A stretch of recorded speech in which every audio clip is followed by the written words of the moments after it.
জামাতে ইসলাম দল হিসাবে মওদুদী সাহেবের সকল বক্তব্যকে তারা তাদের দলীয় আদর্শ হিসেবে গ্রহণ না করুক, এবং এই জায়গাটায় ওর তাদের বক্তব্য স্পষ্ট হোক যে মওদুদী সাহেবের এই বক্তব্যগুলো ভুল।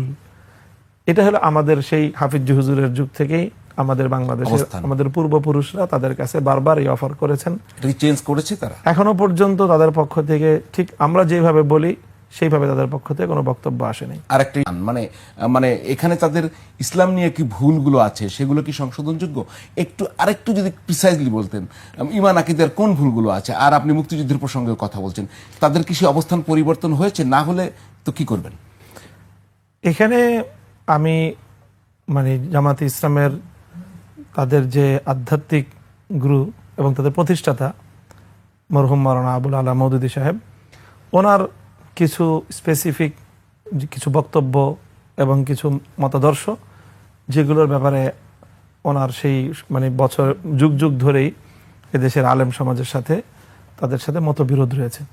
তার মধ্যে বড় একটা হলো যে সকল নবীদেরকে নিঃশর্তভাবে এবং সামগ্রিকভাবেই আমরা নিষ্পাপ মনে করি। সেই জায়গায় ওনার কিছু একটু কারেকশন আছে। ওনার পক্ষ থেকে উনি এটাকে দ্বিমত করেন। কি দ্বিমত করেন? উনি কিছু বক্তব্য যে না, নবীগণের দ্বারাও কোথাও কোথাও ভুল হয়েছে, এরকম মর্মে ওনার কিছু বক্তব্য আছে।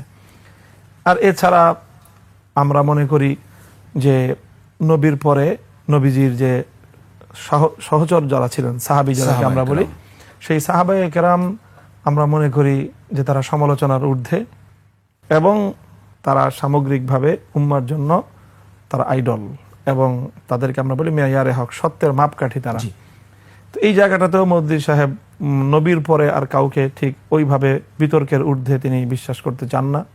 ওনার বক্তব্যে তিনি ব্যাপকভাবে অনেক সাহাবী, বড় বড় সাহাবীদের কার্যক্রম নিয়ে তিনি সমালোচনা করেছেন।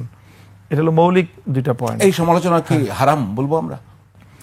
এই সমালোচনা বিভিন্ন পর্যায়ে আছে। সমালোচনার কিছু পর্যায়ে যেটা একেবারে নিষিদ্ধ পর্যায়ে চলে যায়, তো সেরকম কিছু কার্যক্রম আমাদের সাথে ওনাদের দ্বিমতের জায়গা আছে। ইসলামের মৌলিক কনসেপ্ট নিয়েও একটা জায়গায় আমাদের সাথে ওনাদের দ্বিমত আছে। সেটা হলো যে মাওলানা আবুল আলা মওদুদী সাহেব ইসলামের যে মৌলিক বিধিবিধানগুলো, নামাজ, রোজা, হজ, যাকাত, যেগুলো ইসলামের মূল লক্ষ্য, সেগুলোকে উনি ইসলামের যে আরেকটা বিধান আছে জিহাদ বা ইসলামী রাষ্ট্র প্রতিষ্ঠা, সেই রাষ্ট্র প্রতিষ্ঠা এবং জিহাদের জন্য তিনি ওই সকল ইবাদতগুলোকে একটা উপলক্ষ হিসেবে সাব্যস্ত করেছেন কোন কোন লেখার মধ্যে। এই জাতীয় বেশ কিছু মত পার্থক্য, মত বিরোধ ওনার সাথে আছে। আমাদের বক্তব্য হলো এটা ওনার ব্যক্তিগত মতামত থাকুক। জামাতে ইসলাম দল হিসাবে মওদুদী সাহেবের সকল বক্তব্যকে তারা তাদের দলীয় আদর্শ হিসেবে গ্রহণ না করুক, এবং এই জায়গাটায় ওর তাদের বক্তব্য স্পষ্ট হোক যে মওদুদী সাহেবের এই বক্তব্যগুলো ভুল। এটা হলো আমাদের সেই হাফিজ হুজুরের যুগ থেকেই আমাদের বাংলাদেশের আমাদের পূর্বপুরুষরা তাদের কাছে বারবার এই অফার করেছেন। চেঞ্জ করেছে তারা। এখনো পর্যন্ত তাদের পক্ষ থেকে ঠিক আমরা যেভাবে বলি সেইভাবে তাদের পক্ষ থেকে কোনো বক্তব্য